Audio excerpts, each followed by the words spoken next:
नमस्कार दोस्तों, मैं हूं कैलाश चौधरी और आज हम पढ़ेंगे एनसीईआरटी भूगोल कक्षा 9 का दूसरा टॉपिक भारत का भौतिक स्वरूप। दोस्तों, हम भारत के भौतिक स्वरूप के अंदर भारत को भौतिक रूप से कितने भागों में बांटा जा सकता है। जो भारत के 6 प्रकार है उनके बारे में जानेंगे कि हिमालय किस साइड है, उसका विभाजन किस प्रकार है, मरुस्थल किस साइड है, जो पठारी भाग क्या है, द्वीपीय तटीय क्षेत्र, ये सारे प्रदेश देखेंगे दोस्तों भौतिक प्रदेश के अंदर। दोस्तों, यदि आप हमारे चैनल पर नए व्यूअर हैं तो चैनल को सब्सक्राइब करें और बेल आइकन को प्रेस करना बिल्कुल ना भूलें, ताकि आने वाले हर नई वीडियो की नोटिफिकेशन आपको सबसे पहले मिले। दोस्तों, इसके अलावा इस वीडियो के लिंक को अपने व्हाट्सएप स्टेटस और व्हाट्सएप के जितने भी ग्रुप हैं उन पर शेयर करें, ताकि अधिक से अधिक विद्यार्थियों को इसका लाभ मिल सके। दोस्तों, बहुत कम लोग इसको शेयर करते हैं, आपको शेयर करना चाहिए, क्योंकि हम बहुत ही महत्वपूर्ण पुस्तकें पढ़ रहे हैं एनसीईआरटी। और एनसीईआरटी दोस्तों सभी प्रतियोगी परीक्षाओं के लिए बेस्ट होता है, इसलिए आप ज़रूर ये कार्य करें, क्योंकि दोस्तों बहुत मुश्किल होता है। देखो, मैं आप वर्दी के अंदर खड़ा हूँ, यानी ड्यूटी करते हुए वीडियो बनाना बहुत मुश्किल है, फिर भी टाइम मिलता है। जैसे ही ड्यूटी से फ्री होते हैं तो वीडियो बनाते हैं। रात को दोस्तों इस समय 3:30 बज रहे हैं, मैं वीडियो बना रहा हूँ अभी आगे। अब दोस्तों टॉपिक शुरू करते हैं।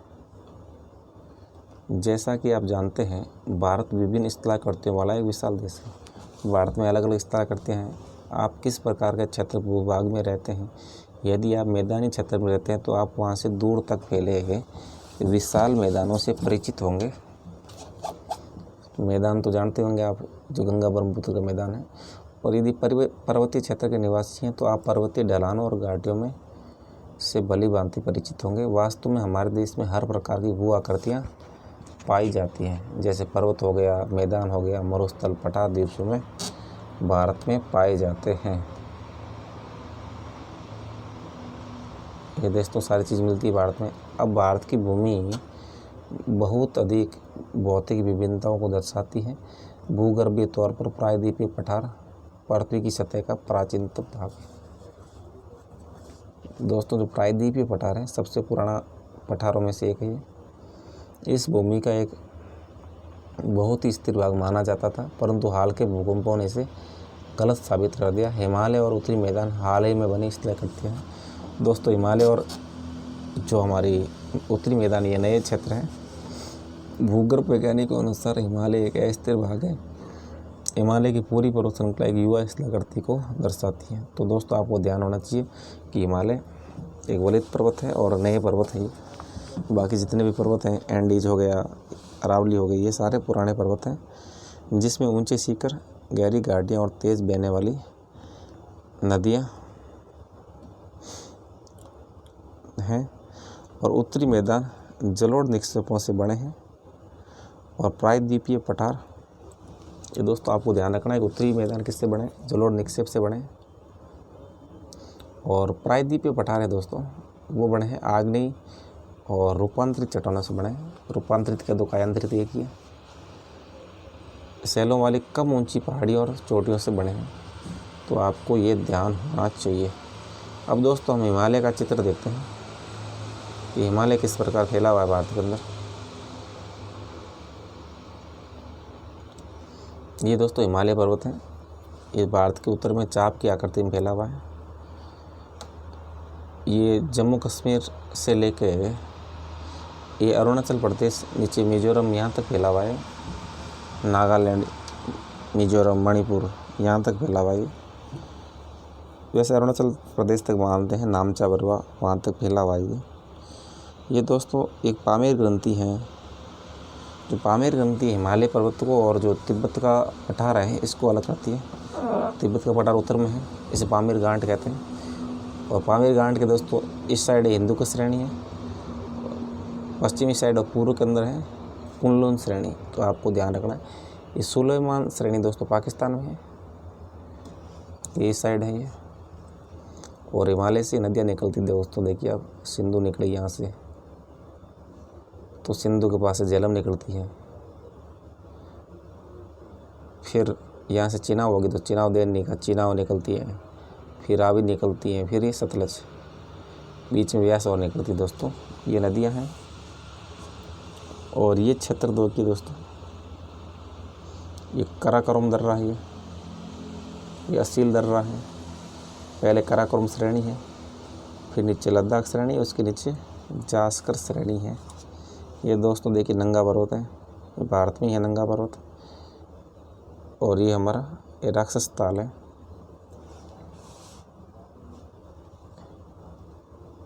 ये कैलाश मानसरोवर राक्षस ताल, यहाँ से दोस्तों 2 नदी निकलती है राक्षस ताल से।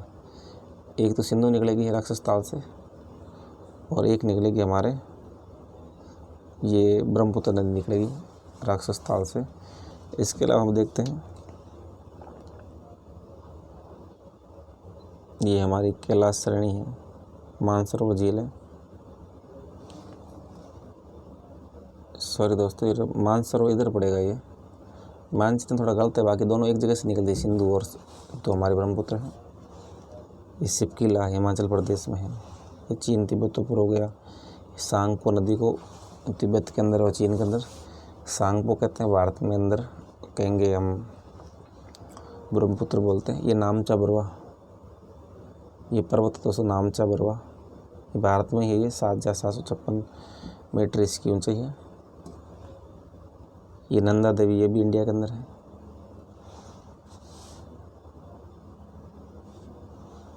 ये अन्नपूर्णा नेपाल के अंदर है।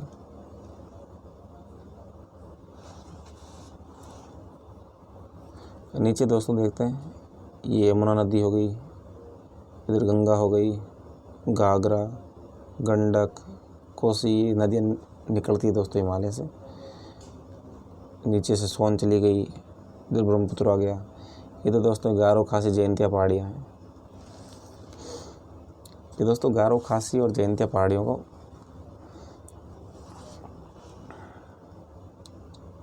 ये मेघालय के अंदर स्थित है, गारो खासी और जयंतिया पहाड़ियाँ।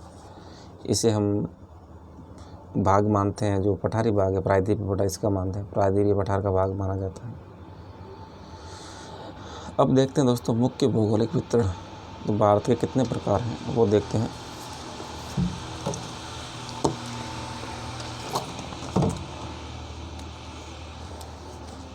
भारत को भौगोलिक आकृतियों को निम्नलिखित वर्गों में विभाजित किया जा सकता है। पहला हिमालय पर्वत श्रृंखला, उत्तरी मैदान, प्रायद्वीपीय पठार, भारतीय मरुस्थल, तटीय मैदान और द्वीप समूह। ये दोस्तों 6 प्रकार हैं भारत के भौगोलिक भौतिक विभाजन के। इसमें हम पहला देखते हैं हिमालय पर्वत।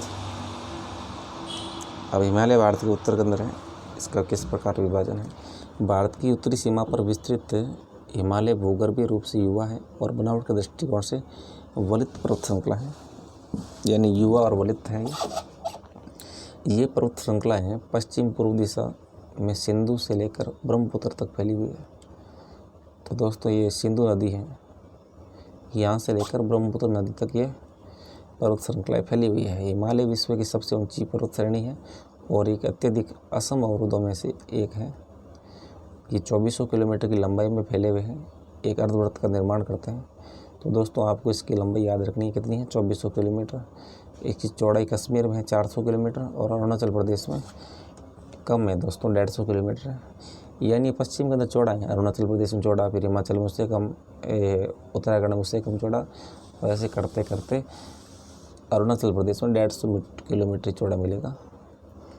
पश्चिमी भाग की अपेक्षा पूर्वी भाग की ऊंचाई में अधिक विविधता पाई जाती है। यानी पश्चिम भाग तो सारा ऊंचा ही है, पूर्व के अंदर कहीं ऊंचा है कहीं नीचा है। अपने पूरे देशांतरीय विस्तार के साथ हिमालय को 3 भागों में बांट सकते हैं।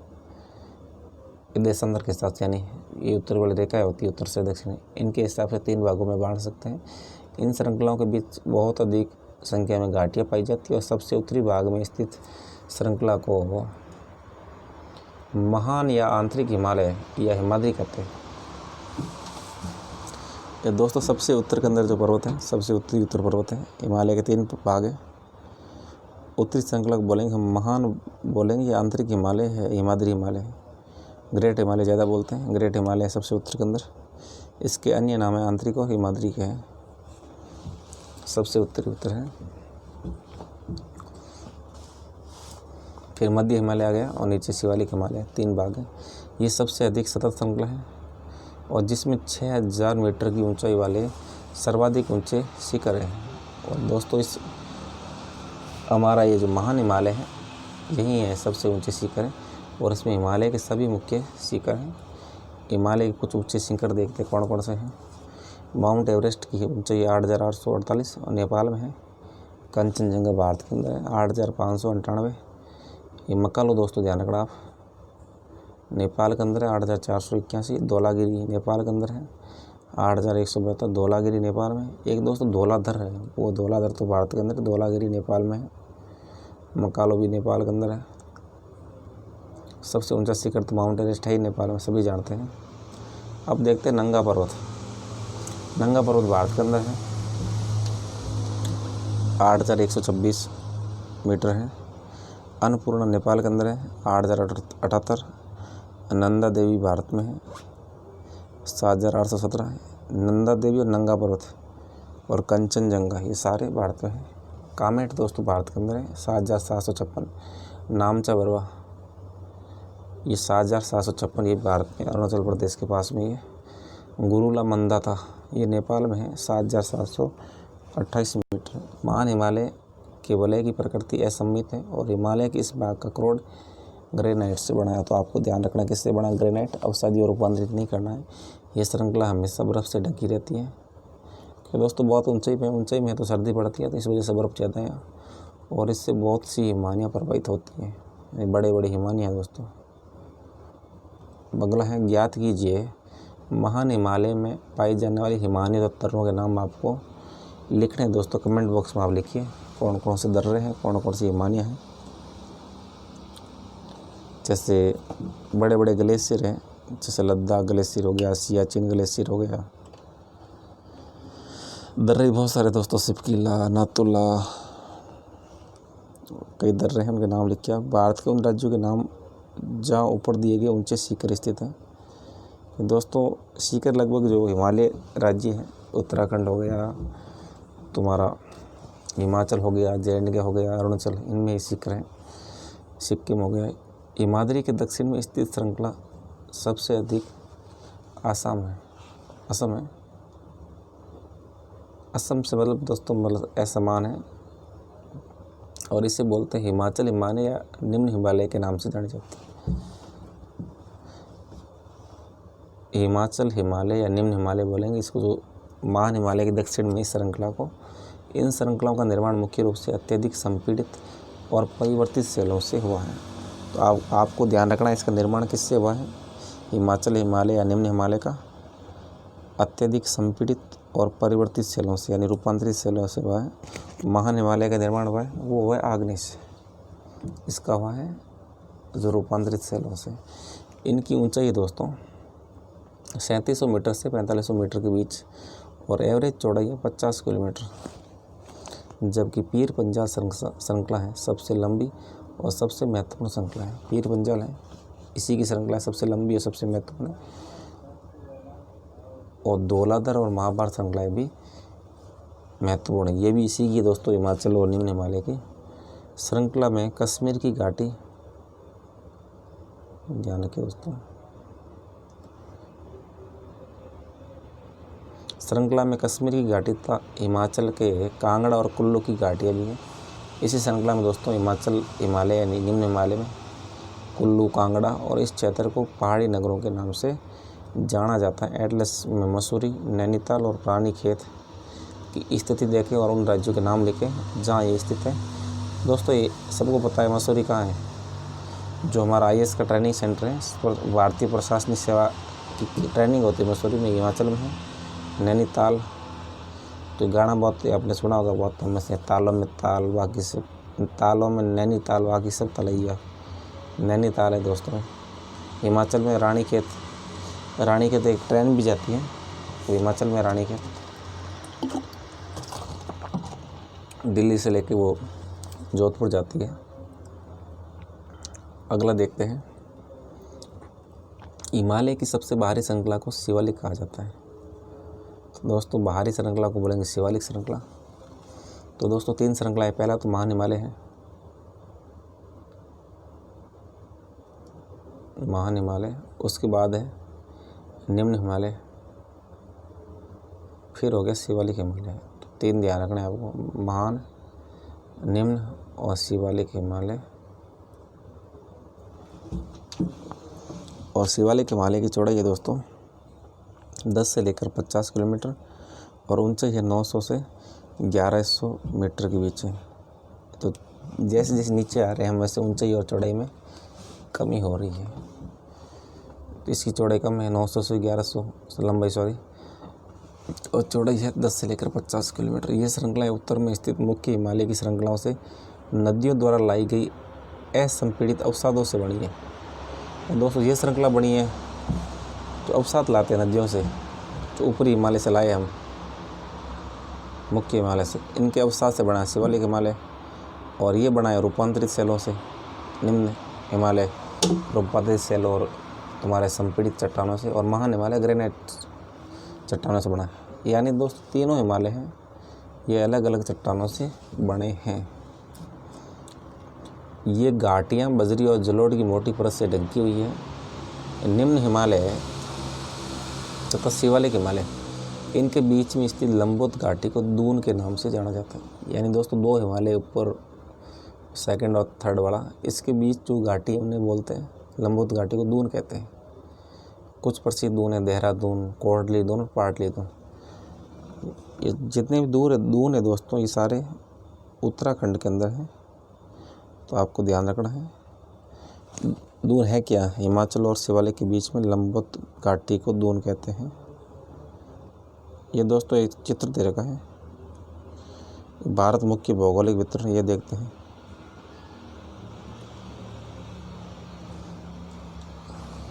यानी ऊंचाई के हिसाब से दोस्तों दे रखा है, 1200 मीटर से ऊपर है ऐसा कलर है, 600 से 1200 ऐसा है, 300 से ये पर्वत श्रेणी ऐसी है।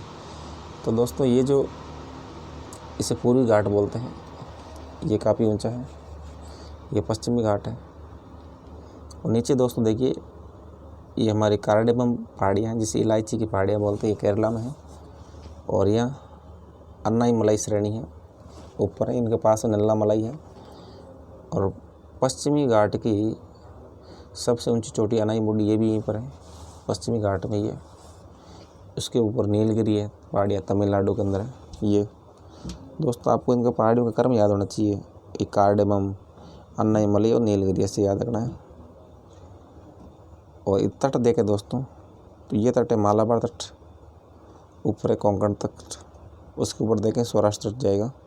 और ये कोरोमंडल तट है, और ये है उत्तरी सरकार तट। नदियाँ देखें, यहाँ देखो कावेरी नदी निकल रही है। तो आपको ध्यान रखना कावेरी नदी कहाँ से निकलती है। तो दोस्तों कावेरी नदी है जो कर्नाटक का कुर्ग डिस्ट्रिक्ट, यहाँ से निकलेगी। कुर्ग यहाँ से पड़ता है, जो काफ़ी लोहा होता है वहाँ से निकलती है। जो कृष्णा है, तो कृष्णा दोस्तों निकलती है जो महाबलेश्वर स्थान है महाराष्ट्र के अंदर, नासिक के पास है, महाबलेश्वर से निकलेगी कृष्णा। और गोदावरी निकलती है तुम्हारे नासिक डिस्ट्रिक्ट के अंदर, महाराष्ट्र का नासिक जिला है, वहाँ के त्र्यंबक पहाड़ी है, त्र्यंबक पहाड़ी से निकलती है। इधर अरब सागर आ गया, और इधर है हमारा बंगाल की खाड़ी है, नीचे श्रीलंका आ गया। ये पाक जल डमरू मध्य या तुम्हारे मन्नार की खाड़ी द्वारा अलग करता है। ये लक्षद्वीप है नीचे, ये हमारा द्वीप समूह है, अंडमान निकोबार द्वीप समूह है। कोई तटीय क्षेत्र है। महेंद्रगिरी सबसे ऊंची चोटी है पूर्वी घाट की। ये दक्कन का पठार हो गया। अब ऊपर देखते हैं,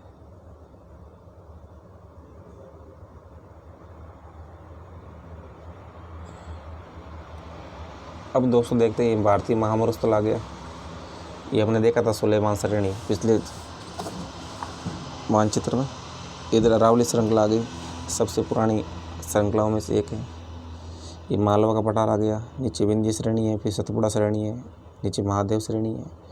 छत्तीसगढ़ी तापी नदी आ गई दोस्तों, ये माही नदी आ गई। ये सारी अरब सागर में गिरती है, माही नदी, तापी नदी। ये चंबल आ गई जो यमुना मिलती है। ये महानदी उड़ीसा से निकलती है। ये सोन नदी जो यहाँ मिल जाती है गंगा के अंदर। इधर यमुना निकलेगी हिमालय से, गंगा हिमालय से, घाघरा हिमालय से, गंडक हिमालय से, ये सारी कोसी हिमालय से, ये सारी नदियाँ हिमालय से निकलती हैं। और यहाँ गारो खासी जयंतिया पहाड़ी आ गई, यह नामचा बरवा पर्वत है, ब्रह्मपुत्र नदी आ गई यहाँ, सांगपो नदी है जिसे ब्रह्मपुत्र बोलते हैं तिब्बत के अंदर। ये नदियाँ आ गई सिंधु, झेलम, फिर चिनाब आएगी, फिर रावी, व्यास, सतलज, इसे सिंधु नदी तंत्र कहते हैं। यह कैलाश श्रेणी है, ये चीन के अंदर है जहाँ से ब्रह्मपुत्र नदी निकलती है। ये शिवालिक श्रेणी सबसे नीचे, और शिवालिक के ऊपर क्या होगा दोस्तों? शिवालिक के ऊपर तो हमारा निम्न हिमालय है, निम्न हिमालय, और सबसे ऊपर है महान हिमालय। ये हिंदू कुश है, फिर कुनलुन, पामीरगंती, ये तुम्हारे लद्दाख श्रेणी, जास्क श्रेणी, ऊपर कराकोरम आ गया। तो दोस्तों इस प्रकार ये भारत का उच्चावच है। नीचे तुम्हारा ये मैदानी क्षेत्र आ गया।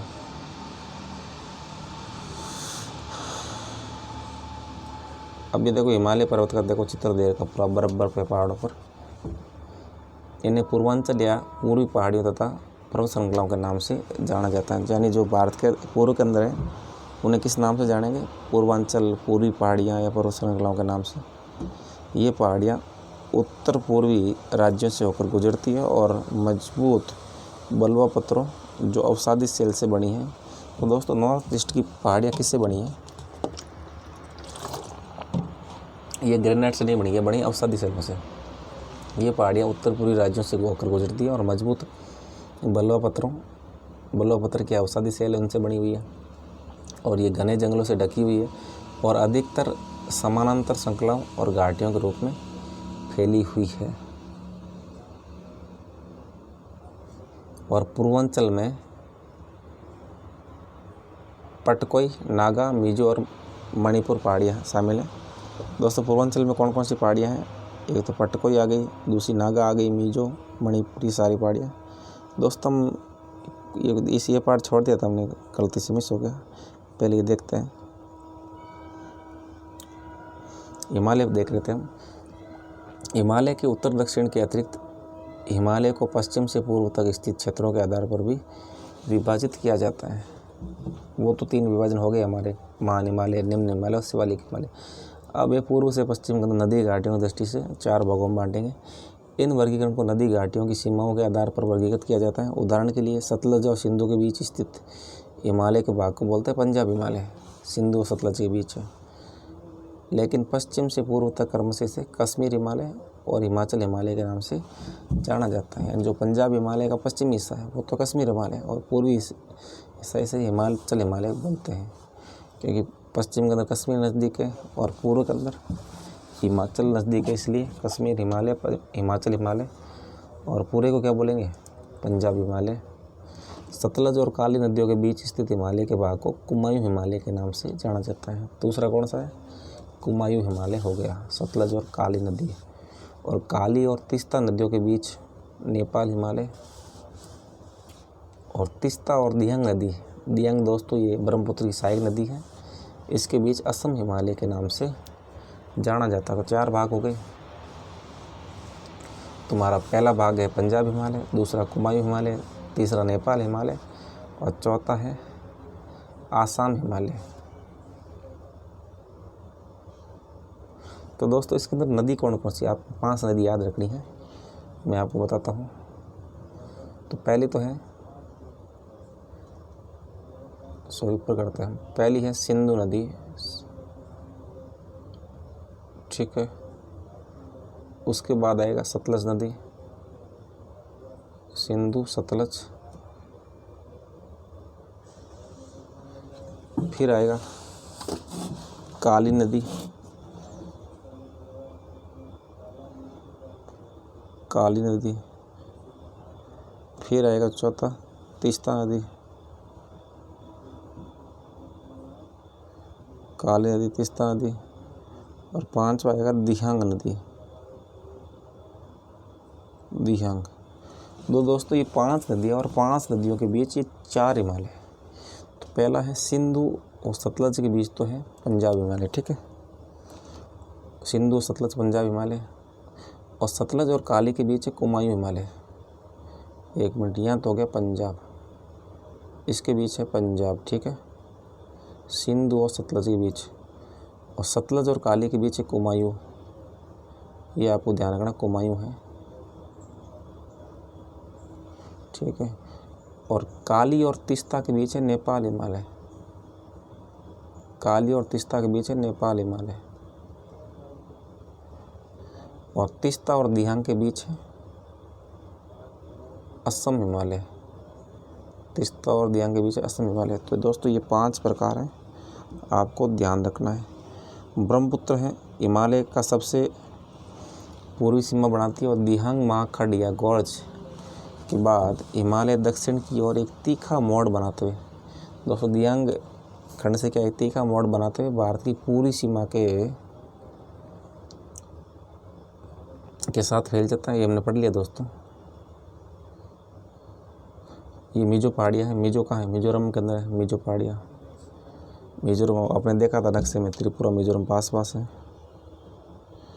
अब हम पढ़ेंगे दोस्तों, हमारा पहला जो भौतिक स्वरूप है वो पूरा होता है। अब दूसरा भौतिक स्वरूप है उत्तरी मैदान। हिमालय तो पढ़ लिया हमने। उत्तरी मैदान 3 प्रमुख नदी प्रणालियों, सिंधु नदी, गंगा नदी और ब्रह्मपुत्र और इसकी सहायक नदियों के नाम से इसके विभाजन करते हैं। सिंधु, गंगा और ब्रह्मपुत्र नदी मिलके उत्तरी मैदान बनाती हैं, और ये मैदान जलोढ़ मृदा से बना है। दोस्तों ये सवाल बार बार पूछा जाता है कि ये जो मैदान है किस से बना है, कौन सी मृदा से बना है? जलोढ़ मृदा से बना है। लाखों वर्षों में हिमालय के गिरिपथ में स्थित बहुत बड़े बेसिन द्रोणी में जलोढ़ों का निक्षेप हुआ। तो लाखों साल लग गए दोस्तों। हिमालय के गिरिपथ किसे बोलते हैं? यानी जो पहाड़ों के नीचे वाले क्षेत्र उसे गिरिपथ बोलते हैं। गिरिपथ में बहुत बड़े बेसिन द्रोणी में जलोढ़ का निक्षेप हुआ, जिससे इस उपजाऊ मैदान का निर्माण हुआ। इसका विस्तार है दोस्तों 7 लाख वर्ग किलोमीटर के क्षेत्र पर है। तो आपको ध्यान रखना, इतना लंबा चौड़ा है। और ये मैदान लगभग 2400 किलोमीटर लंबा है। कितना है? 2400 किलोमीटर लंबा है दोस्तों, लगभग 240 मीटर चौड़ा है। और हिमालय है दोस्तों, हिमालय भी तो 2400 किलोमीटर ही लंबा है। तो लंबाई में दोनों बराबर है, हिमालय और तुम्हारा ये उत्तर का विशाल मैदान है। ये दोस्तों उत्तरी मैदान के अंदर देखो काम कर रहे हैं लोग, ये काम कर रहे हैं। ऐसा मैदान है, बिल्कुल समतल है। और इसकी चौड़ाई दोस्तों 240 से लेकर 320 किलोमीटर तक इसकी चौड़ाई है। 240 से 320 किलोमीटर चौड़ा है। यानी आप ऐसे मान चलो लगभग 300 किलोमीटर चौड़ाई है। 240 से 320। हिमालय कितना चौड़ा है? हिमालय है 400 तो है, 150 तो है अरुणाचल प्रदेश में, और 400 है कश्मीर के अंदर। तो हिमालय चौड़ाई में हो गया 150 से 400, और ये है 240 से 320।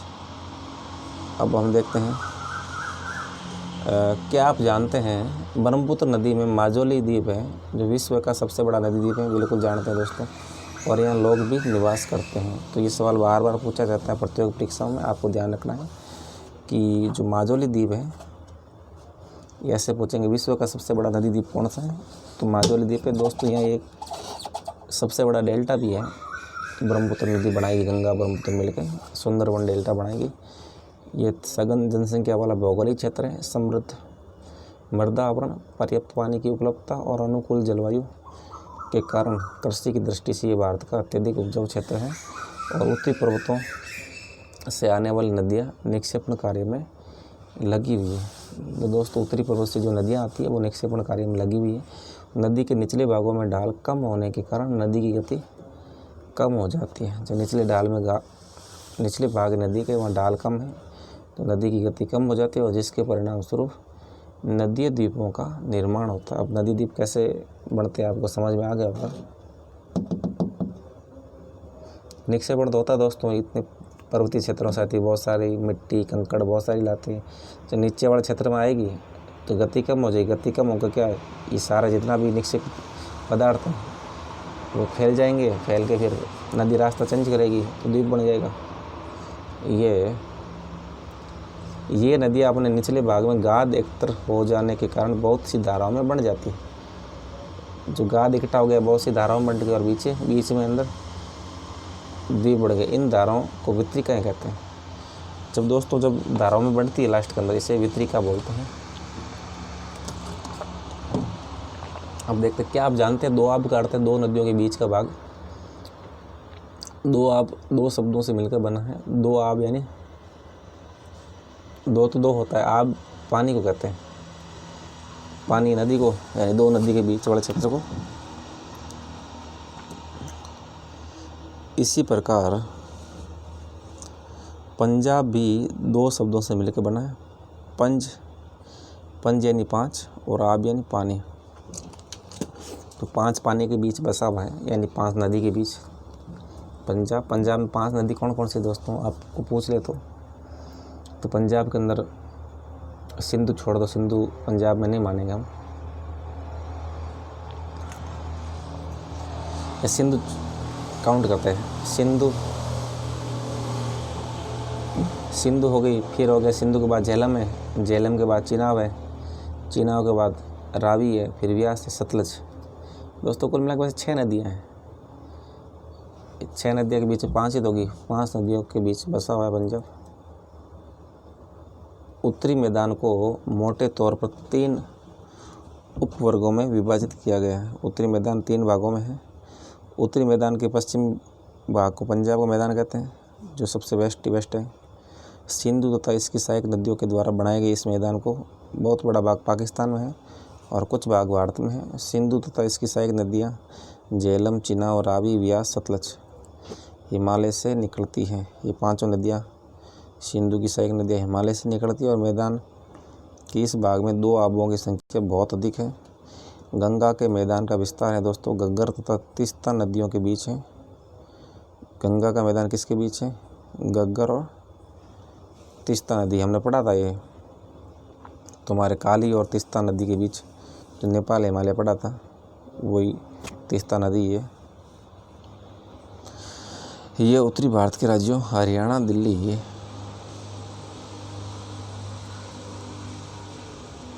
उत्तरी भारत के राज्यों हरियाणा, दिल्ली, यूपी, बिहार, झारखंड के कुछ भाग और पश्चिम बंगाल में फैला हुआ है। गग्गर और तीस्ता नदी होगी। ब्रह्मपुत्र का मैदान इसके पश्चिम में, विशेषकर असम में है। यानी दोस्तों पहला हो गया तुम्हारा पंजाब वाला क्षेत्र, फिर ये बीच के अंदर ये तीस्ता और गग्गर नदी के बीच हो गया, और फिर आएगा ब्रह्मपुत्र मैदान का क्षेत्र, आसाम के अंदर है दोस्तों। उत्तरी मैदानों की व्याख्या सामान्य अर्थ उनके उच्चावचों में बिना किसी विविधता वाले समतल स्थान के रूप में की जाती है। यह सही नहीं है। इन विस्तृत मैदानों की भौगोलिक आकृतियों में भी विविधता है। आकृतिक भिन्नता के आधार पर उत्तरी मैदानों को 4 भागों में विभाजित किया जाता है। दोस्तों आकृति के हिसाब से उत्तरी मैदान को 4 भागों में बांटेंगे, और वैसे 3 भागों में बांटते हैं हम। पूर्व से पश्चिम से देखें तो नदियाँ पर्वतों के नीचे उतरते समय शिवालिक की ढाल पर 8 से 16 किलोमीटर चौड़ी पट्टी में गुट्टिका का निक्षेपण करती है। जब दोस्तों नदियाँ नीचे उतरेगी पर्वतों से मैदानों में, तो शिवालिक की ढाल पर 8 से 16 किलोमीटर चौड़ी पट्टी बनाएगी, गुट्टिका बनाएगी, यानी इसके अंदर कंकड़, पत्थर, ये सारी चीज़ें आएंगी। इसे भाबर के नाम से जाना जाता है। जब दोस्तों ये कंकड़ पत्थर लाती है उसे तो बोलते हैं भाबर। ये तो जो जमी होती है बहुत बंजर होती है, भाबर हो गया। उसके बाद सभी सरिताएँ इस भाबर पट्टी में विलुप्त हो जाती है, क्योंकि बड़े बड़े पर्वत होते हैं, पहाड़ होते हैं, इसमें विलुप्त हो जाती है। और इस पट्टी के दक्षिण में ये सरिताएँ नदियाँ पुनः निकल आती हैं और एक नम तथा दलदली क्षेत्र का निर्माण करती है। इसे तराई बोलते हैं। जब दोस्तों ये कंकड़ पत्थर, बड़े बड़े शिलाखंड, यहाँ से नदियाँ निकलेगी नीचे, तो नीचे तराई है, और तराई एक दलदल क्षेत्र है, तो दूसरा तराई हो गया। और ये दोस्तों हम पढ़ रहे हैं ये प्रकार किसके आधार पर है? ये है प्रकार आकृतिक भिन्नता के आधार पर, आकृतियों की भिन्नता के आधार पर है। और वो था दोस्तों ये स्थान के आधार पर। और वन्य प्राणियों से भरा जंगलों का क्षेत्र था। ये वन्य प्राणी जंगल हैं, बंटवारे के बाद पाकिस्तान से आए शरणार्थियों को कृषि योग्य भूमि उपलब्ध।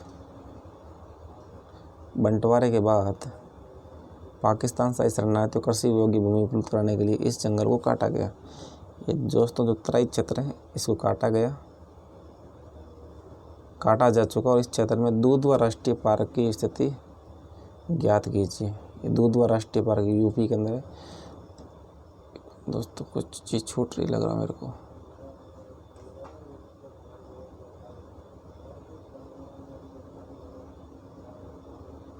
एक मिनट दोस्तों चालू रखिए आप।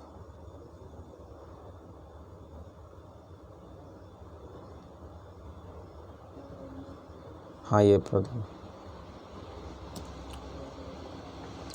उत्तरी मैदान का सबसे विशालतम भाग पुराने जलोढ़ का बना हुआ है और पुरानी जलोढ़ मिट्टी है दोस्तों। ये नदियों के बाढ़ वाले मैदान के ऊपर स्थित है। जब बाढ़ आती है उसके ऊपरी भाग है और वेदिका जैसी आकृति प्रदर्शित करती है। वेदिका कृषि किससे बोलते हैं, जहाँ ऐसे ढाल होते हैं उल्टे से ऐसे। और इस भाग को बांगर कहते हैं, बांगर के नाम से जानते हैं। बांगर कह दो, बांगर कह दो। ये इतने उपजाऊ नहीं होते हैं, ऊंचे क्षेत्र हैं,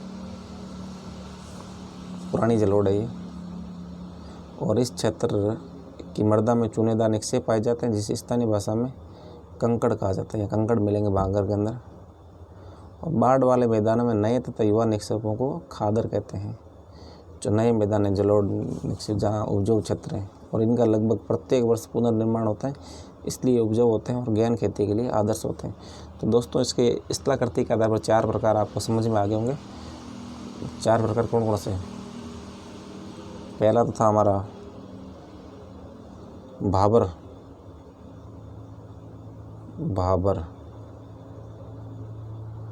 फिर दूसरा तराई,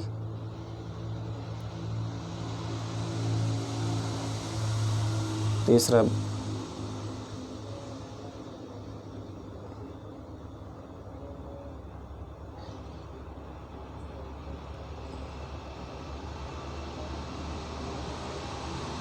बांगर, चौथा है खादर। ये 4 प्रकार है, भाबर, तराई, बांगर और खादर। ये 4 प्रकार है इसके स्थलाकृति के आधार पर। दोस्तों ये हमारा मैदान भी हो गया कंप्लीट। अब हम इसका प्रायद्वीपीय पठार पढ़ेंगे। तीसरी स्थलाकृति। प्रायद्वीपीय पठार एक मेज की आकृति वाला स्थल है। दोस्तों कई बार पूछ लेते हैं कि इसकी आकृति किस प्रकार की है। मेज के आकार की है, जो पुराने क्रिस्टलीय, आग्नेय और रूपांतरित शैलों से बना है। ये कौन कौन से चट्टान से बना है? क्रिस्टलीय चट्टान से, आग्नेय चट्टान से और रूपांतरित चट्टान से बना है। तो आपको ध्यान रखना है, क्रिस्टलीय, आग्नेय, रूपांतरित शैलों से बना है। ये गोंडवाना भूमि के टूटने और अफवाह के कारण बना था। कैसे बना? ये गोंडवाना भूमि टूटी और अफवाह के कारण इसका निर्माण हुआ है। तो यही कारण है कि ये प्राचीनतम भूभाग का एक हिस्सा है। तो दोस्तों जब पेंजिया था, निर्माण हुआ था पृथ्वी का, गोंडवाना भूमि उसको बोलते हैं। अंगारलैंड था, गोंडवाना भूमि। इस पठारी भाग में चौड़ी और छिछली घाटियाँ और गोलाकार पहाड़ियाँ हैं। पठार को दो मुख्य भागों में बांटते हैं। एक मध्य उच्च भूमि और दूसरा है दक्कन का पठार। ये 2 भाग है दोस्तों इस पठार के। नर्मदा नदी के उत्तर में प्रायद्वीपीय पठार का वह भाग जो मालवा के पठार के अधिकतर भागों पर फैला है उसे मध्य उच्च भूमि के नाम से जाना जाता है। यानी तो दोस्तों जो मालवा के पठार है इसके आसपास का क्षेत्र है उसे बोलते हैं मध्य उच्च भूमि। और विंध्य श्रृंखला, दक्षिण में सतपुड़ा श्रृंखला और उत्तर में अरावली से घिरी है। तो ये लोकेशन हमने देखा था, विंध्य श्रृंखला, सतपुड़ा श्रृंखला, इधर अरावली होगी उत्तर पश्चिम। ये मालवा दोस्तों पठार इन श्रृंखलाओं से घिरा है और पश्चिम में ये धीरे धीरे राजस्थान के बलुई तथा पथरीले मरुस्थल में मिल जाता है। इस क्षेत्र में बहने वाली नदियाँ हैं चंबल, सिंध, बेतवा और कैन। ये 4 नदी हैं इस मालवा के पठार में बहती है, जो दक्षिण पश्चिम से उत्तर पूर्व की ओर जाती है। इस प्रकार वे इस क्षेत्र में, ये दोस्तों प्रायद्वीपीय पठार है, इस प्रकार पठार होता है। इस प्रकार इस क्षेत्र के ढाल को दर्शाती है। दोस्तों ढाल किस प्रकार है? इस मालवा पठार ढाल यानी दक्षिण से उत्तर की ओर इसका मध्य उच्च भूमि पश्चिम में चौड़ी है लेकिन पूर्व में संकीर्ण है। तो आपको ध्यान रखना है मध्य उच्च भूमि की वेस्टर्न में ज़्यादा चौड़ी होगी, जो पश्चिमी क्षेत्र है तुम्हारा ये विंध्याचल हो गया, सतपुड़ा, इस साइड चौड़ी है, और पूर्व के अंदर जाएंगे संकड़ी है। और इस पठार के पूर्वी विस्तार को स्थानीय भाषा में बुंदेलखंड और बघेलखंड के नाम से जाना जाते हैं। इसका पूर्वी विस्तार है दोस्तों बघेलखंड, बुंदेलखंड पूर्वी विस्तार है। और इसके और पूर्व के विस्तार को दामोदर नदी और अपवहित छोटा नागपुर पठार दर्शाता है। इसके पूर्व के अंदर क्या आ जाए? दामोदर नदी आ जाएगी झारखंड के अंदर, और छोटा नागपुर पठार झारखंड में विस्तार है इसका।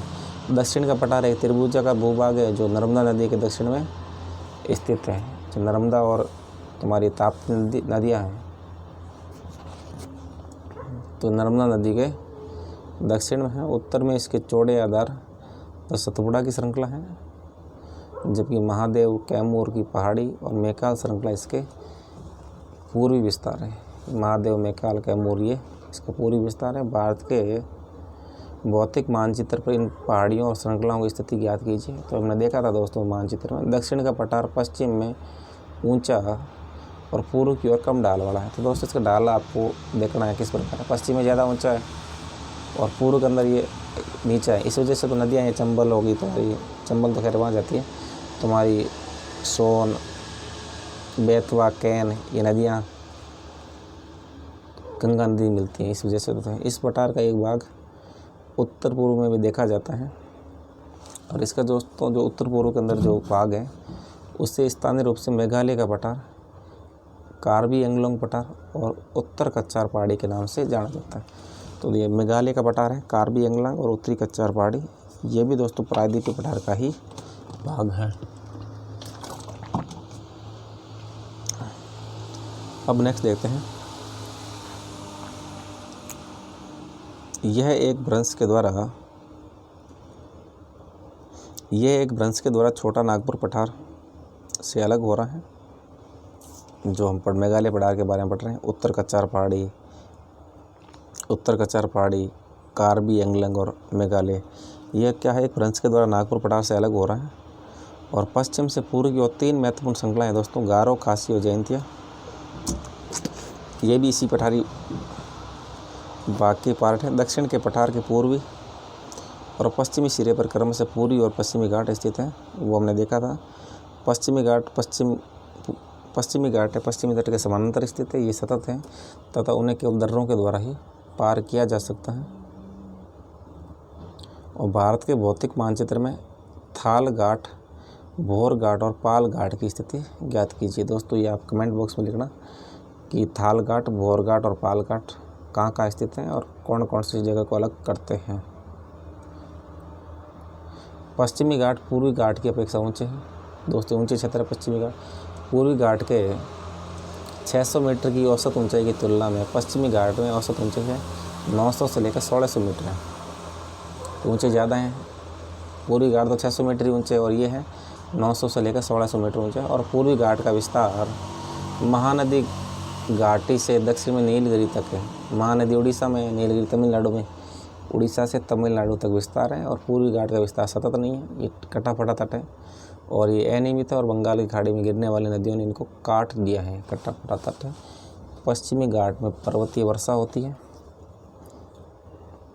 और ये वर्षा घाट के पश्चिमी ढाल पर, जो वर्षा घाट है दोस्तों, इसके पश्चिमी ढाल पर आर्द्र हवा से टकराकर ऊपर उठने के कारण होती है।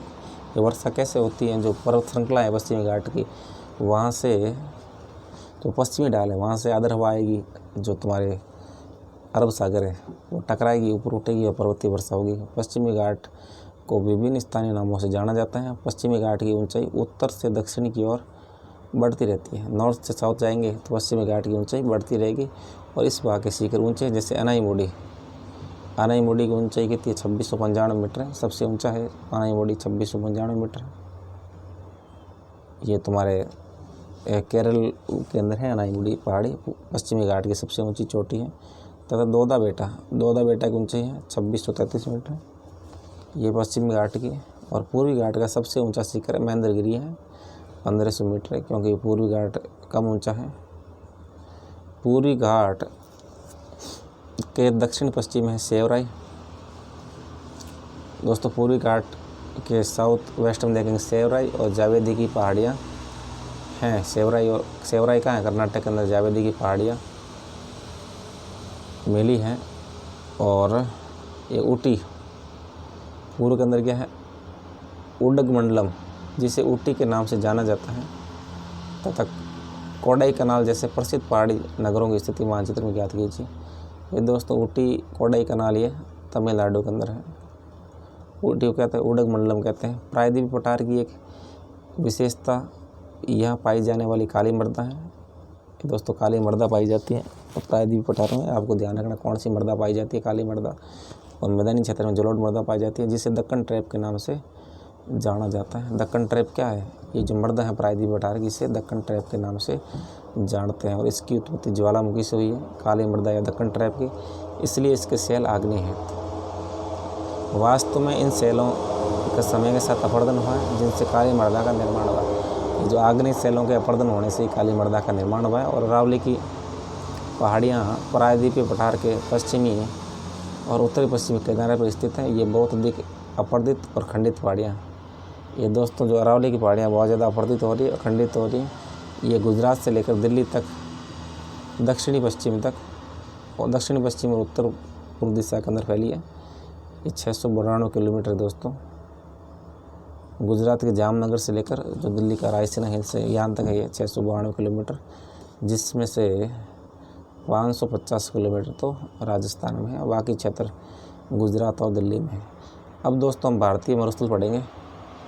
3 तो हमारे पढ़ लिया हमने, पहला हिमालय पढ़ा, फिर मैदानी क्षेत्र पढ़ा, पठारी पढ़ा, भारतीय मरुस्थल है। अरावली पहाड़ी के पश्चिमी किनारे पर थार का मरुस्थल स्थित है और ये बालू के टिब्बों से ढका एक तरंगित मैदान है। इस क्षेत्र में प्रति वर्ष 150 मिलीमीटर से भी कम वर्षा होती है। दोस्तों सबसे कम वर्षा इसी क्षेत्र में होती है, 150 mm से कम होती है। और इस शुष्क जलवायु वाले क्षेत्र में वनस्पति बहुत कम है। और दोस्तों इस शुष्क जलवायु वाले क्षेत्र में क्या है? वनस्पति बहुत कम है और वर्षा ऋतु में ही कुछ सरिताएँ दिखती है, नदी नाले के रूप में। वर्षा आएगी नदियाँ चलेगी, बाकी बंद हो जाएगी। जैसे लूणी हो गई, सूखड़ी, बहुत सारी नदियाँ दोस्तों इसके अंदर है। केवल चंबल नदी है जो वर्ष पर्यंत बहती है, बाकी सारी नदियाँ बरसाती नदियाँ हैं। और उसके बाद ये बालू में विलीन हो जाती है और पर्याप्त जल नहीं मिलने से समुद्र तक नहीं पहुंच पाती है। केवल लूणी ही इस क्षेत्र की सबसे बड़ी नदी है। दोस्तों लूणी नदी है जो नागपाड़ से निकलती है, इस क्षेत्र की सबसे बड़ी नदी है। बनास नदी भी काफ़ी लंबी नदी है, वो भी कई महीने बहती है, लेकिन पूरी तो नहीं बहती वो भी।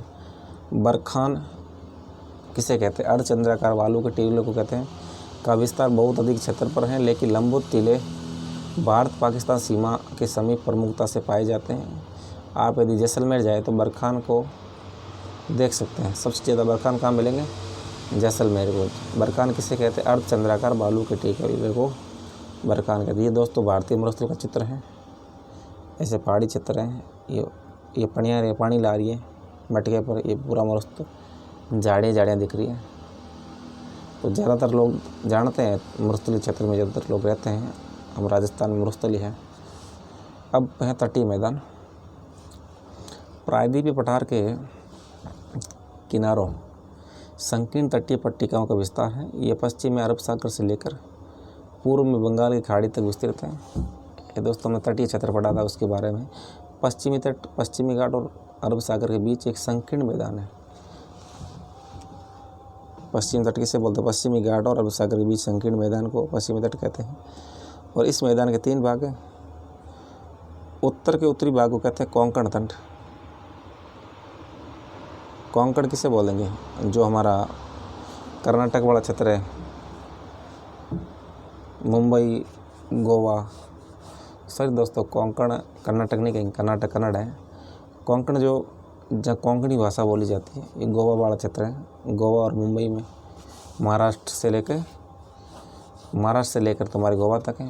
यदि ऊपर विभाजन करें, सौराष्ट्र तट और है वो गुजरात वाला, ले उसको हम काउंट नहीं करते पश्चिमी घाट में।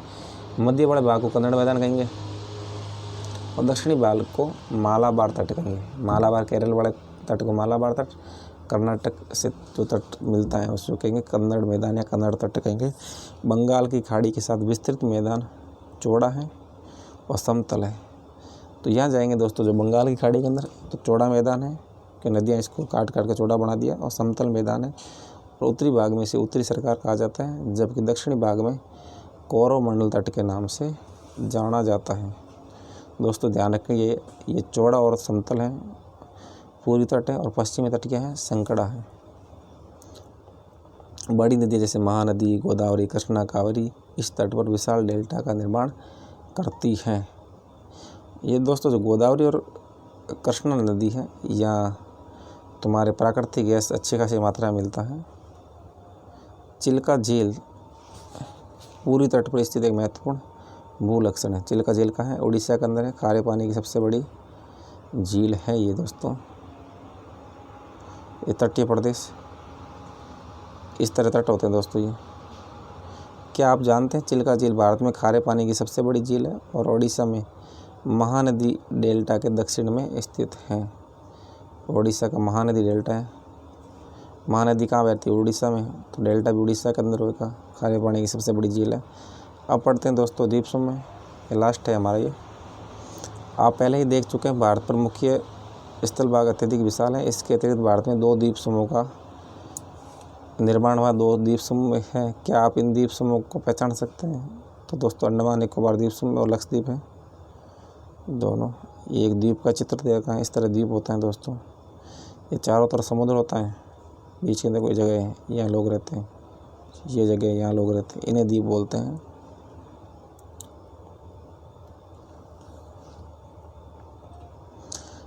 केरल के मालाबार तट के पास स्थित लक्षद्वीप की स्थिति को ज्ञात कीजिए। हमने देखा था मानचित्र में, द्वीपों का यह समूह छोटे प्रवाल द्वीपों से बना है।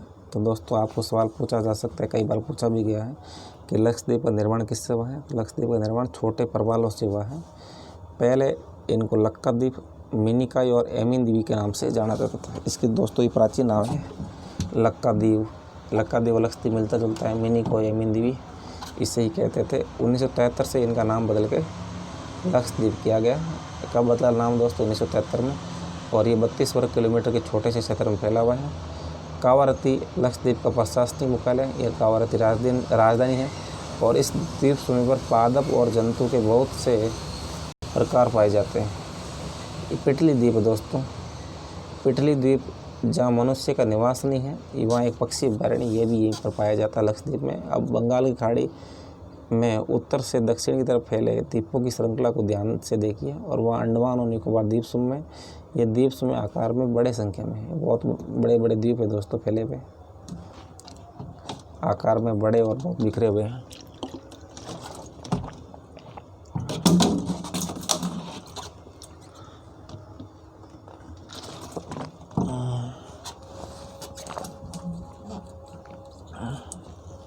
अब देखते हैं दोस्तों परवाल किसे कहते हैं। परवाल पॉलिप्स कम समय तक जीवित रहने वाले सूक्ष्म प्राणी हैं। परवाल पॉलिप्स से बनता है। पॉलिप्स क्या होता है? कम समय तक जीवित रहने वाले प्राणी हैं जो कि समूह में रहते हैं। दोस्तों एक ग्रुप होता है पॉलिप्स का, कम ही जीवित रहते हैं वो। और इनका विकास छिछले तथा गर्म जल में होता है। जहाँ छिछला और गर्म जल है वहाँ परवाल बनेगा। और इनमें कैल्शियम कार्बोनेट का स्राव होता है। दोस्तों कैल्शियम कार्बोनेट परत होती है। पतरी में क्या होता है? कैल्शियम कार्बोनेट होता है और इसकी परत होती है दोस्तों इस पॉलिप्स के अंदर।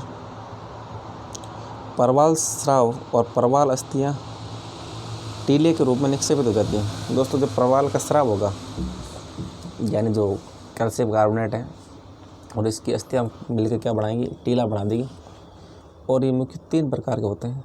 3 प्रकार के परवाल द्वीप होते हैं। पहली परवाल रोधिका होती है, तटीय परवाल भित्ति और परवाल वलय द्वीप। ये दोस्तों 3 प्रकार के द्वीप होते हैं, आपको ध्यान रखिए। इसके बारे में आगे पढ़ेंगे। तो 11वीं क्लास की जो भौतिक भूगोल की पुस्तक है उसमें आएगा।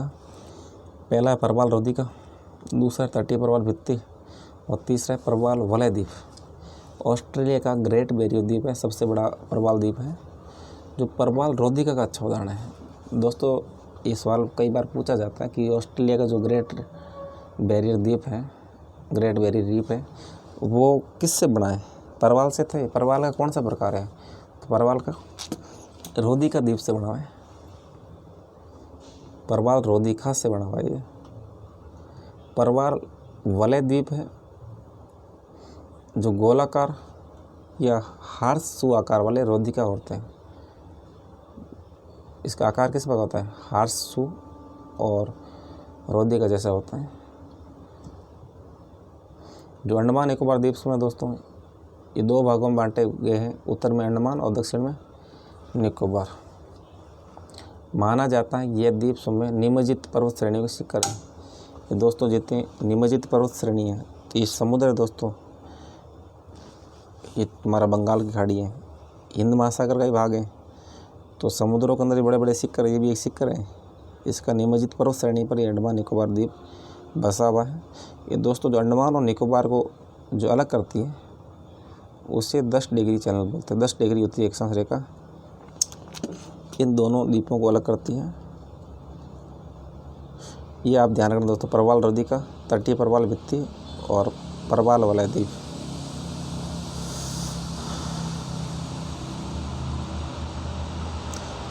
इन द्वीप समूह में पाए जाने वाले पादप और जंतुओं में बहुत अधिक विविधता है। अलग अलग पादप और जंतु पाए जाएंगे दोनों द्वीप समूह में। ये द्वीप विषुवत के समीप है और यहाँ की जलवायु है विषुवतीय है और घने जंगलों से आच्छादित है। दोस्तों जो 0 डिग्री के आसपास जितने क्षेत्र हैं, 0 से 10 से लेकर 0 से 10 डिग्री के आसपास, वहाँ विषुवतीय जलवायु पाई जाती है। और विषुवतीय जलवायु में क्या होता है? घने जंगल होते हैं, बारिश होती है बहुत ज़्यादा। भारत का एकमात्र सक्रिय ज्वालामुखी कौन सा है? अंडमान निकोबार द्वीप समूह का बैरन द्वीप है, सबसे सक्रिय ज्वालामुखी है, एकमात्र सक्रिय है बैरन ज्वालामुखी। दोस्तों इसके अलावा जो इसी द्वीप पर एक नारकोंडम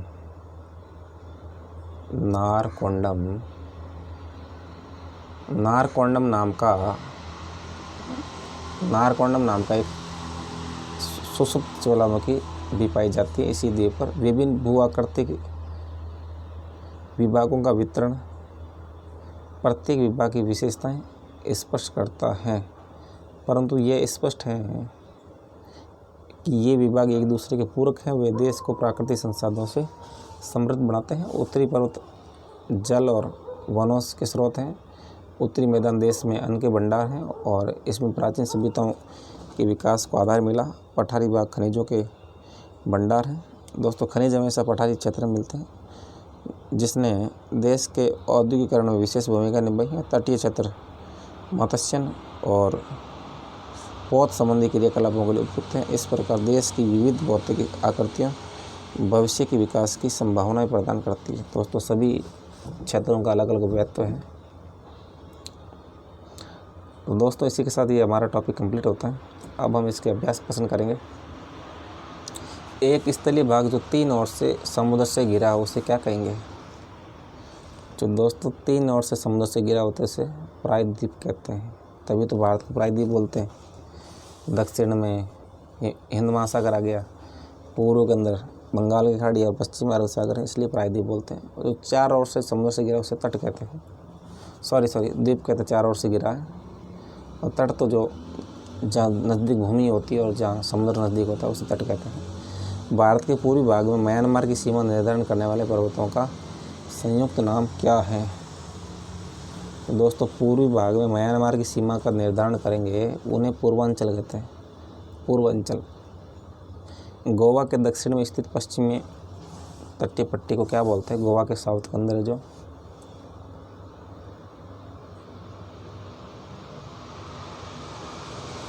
ये दोस्तों मालाब तटीय पट्टी, कोंकण पट्टी है दोस्तों। गोवा के साउथ के अंदर पट्टी कोंकण पट्टी है। ये कर्नाटक के आसपास है, गोवा कर्नाटक वाले। इसके नीचे मालाबार आ जाएगा। फिर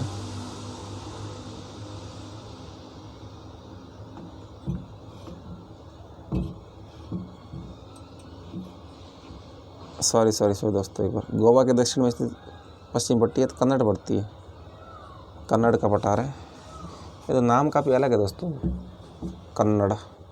गोवा के साउथ के अंदर है कन्नड़ और गोवा के उत्तर के अंदर है कोंकण। और सबसे साउथ के अंदर मालाबार है। पूर्वी घाट का सर्वोच्च शिखर कौन सा है? तो दोस्तों पूर्वी घाट का सर्वोच्च शिखर महेंद्रगिरी पर्वत है, लगभग 1500 मीटर इसकी ऊंचाई है महेंद्रगिरी की। और पश्चिमी घाट का सबसे ऊंचा शिखर है अनाईमुडी, लगभग 2700 मीटर ऊंचा है। उसके बाद है दोदा बेटा। निम्नलिखित प्रश्नों के संशय में उत्तर दीजिए, बाबर क्या है? दोस्तों बाबर हमने पढ़ा होगा, बाबर किससे कहते हैं? जैसे नदी आती है पहाड़ी चट्टानों से ऊपर से नीचे आएगी, तो नीचे आते वो अपने साथ बड़े बड़े शिलाखंड बुलाती है, और जो नदी विलीन हो जाती है इसके अंदर, उसे बाबर कहते हैं। हिमालय के 3 प्रमुख विभागों का नाम उत्तर से दक्षिण के क्रम में बताइए। तो पहला महान हिमालय, फिर निम्न हिमालय, फिर शिवालिक हिमालय। अरावली और विंध्याचल की पहाड़ियों में कौन सा पठार स्थित है? दोस्तों मालवा का पठार अरावली और विंध्याचल पहाड़ियों के मध्य। भारत के उन द्वीपों के नाम बताइए जो प्रवाल भित्ति के हैं। तो लक्षद्वीप है दोस्तों, ये प्रवाल भित्ति से बना है। अब निम्नलिखित में अंतर स्पष्ट कीजिए, बांगर और खादर में क्या अंतर है? तो आपको इसका अंतर बताना है दोस्तों, बांगर और खादर में। खादर तो मैंने बताया था अभी, नदियाँ आती है। बांगर दोस्तों जो पुराने जलोढ़ मैदान हैं उन्हें बांगर कहते हैं।